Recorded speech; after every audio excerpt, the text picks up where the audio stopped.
Assalomu alaykum hurmatli tomoshabinlar, kanalimizga xush kelibsiz.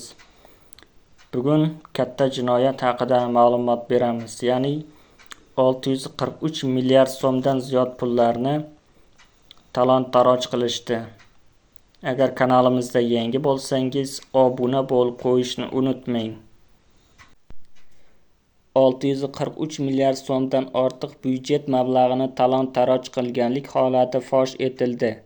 Mazkur holat yuzasidan Jinoyat kodeksining 167-moddasi o'zlashtirish yoki restorata yo'li bilan talon-taroj qilish bilan jinoyat ishi qo'zg'atilgan.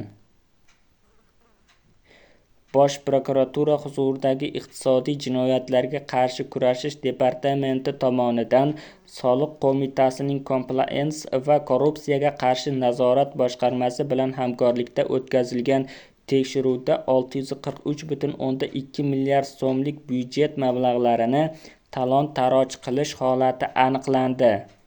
Ma'lum qilinishicha, tekshiruv davomida Soliq qo'mitasi, Buxoro viloyati soliq boshqarmasi, O'zbekneftgaz aksiyadorlik jamiyati hamda bir qator xususiy korxonalarning mas'ul shaxslari o'zaro til biriktirgan holda qonunbuzarlikka yo'l qo'ygani ma'lum bo'lgan.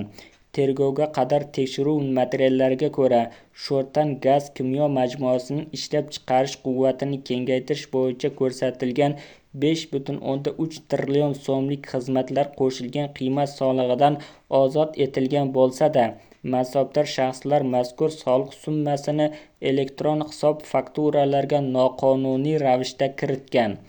Oqibatda byudjetda asossiz ravishda qo'shilgan qiymat solig'i mablag'lari shakllantirilib, ularning bir qismi korxona hisob raqamiga qaytarilishiga hamda boshqa korxonaning davlat oldidagi kreditorlik qarzdorligini bekor qilishga erishilgan.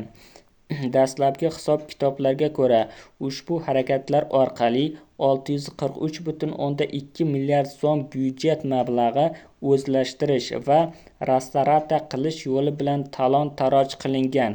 Mazkur holat yuzasidan Jinoyat kodeksining 167-moddasi o'zlashtirish yoki restorata yo'li bilan talon-taroj qilish bilan jinoyat ishi qo'zg'atilgan.